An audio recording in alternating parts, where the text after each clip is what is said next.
Good morning mga kapet malu. Ayan, si Kobe nilipat ko dito. Kasi kailangan ko ng bantay dito sa bahay na dito sa harapan ng bahay. Ano? Lakas lumamon. Laki! Papunta tayo doon sa ito sila. Yung dalawang butsog ko. Ito si Max at si Wanda. Yan, pinaliguan ko kasi pupunta sila ng vet ngayon. At schedule nila for vaccine. Wanda, Max. Yan, lalaki na nila. Yan, tayo dito. So ito yung asong binigay ni Sir July. Ito, napakalupit. Sobrang ganda. American Bully siya. Wala pa siyang pangalan. Ay, baka meron kayong gustong pwedeng ipangalan sa kanya. Napaka-muscle to. Ganda. 8 months na siya. Hey Amaya. Ito naman si Amaya. Yung mga bully natin dito ngayon. Hey Amaya. Yan. Naliligo lang nila. Oops. Nahihiya. Ito talaga si Yano, mahihain, no? Oh, hey Yano. Yan, no? Yan. Oh, yan, si Athena. Tina, ang aking Rottweiler. Lapit na rin itong mga mag-hit. Yan. Pinalipas ko yung isa. Ang second hit niya, pwede na. Yung.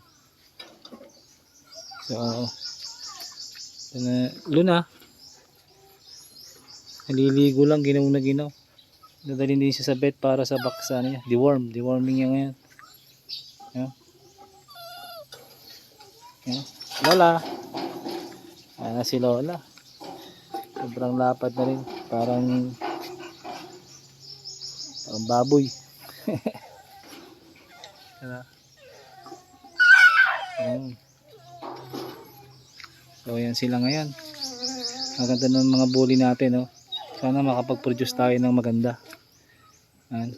So yan, thank you kay Sir July. Siyang nagbigay nito. Ganda, napakaganda. Binayaan pa niya parang kabanatuan. Ang lapit. So, marami akong natutunan sa kanya. So kay Sir July, hindi pala basta-basta pag-breed. So kailangan malamin mo yung deeper pa. Alamin mo kung saan bloodline sila nanggaling. So maraming misbreeding ang nangyayari. Hindi nagiging maganda yung kalalabasan niya. Hindi nagiging maganda yung magiging output niya. Kaya dapat mas malaman mo pa deeper yung paano sa pagbe-breed ng mga bullies. So kompleto siya. Exotic packet ito. Yan, meron na rin tayong klase standard packet.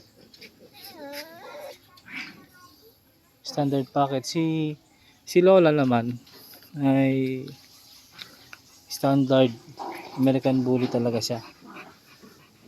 Maganda, napakaganda nila. Sana makapagpo-produce tayo ng magandang mga puppies. So dito muna. Update ko kayo sa mga susunod pa natin mga videos.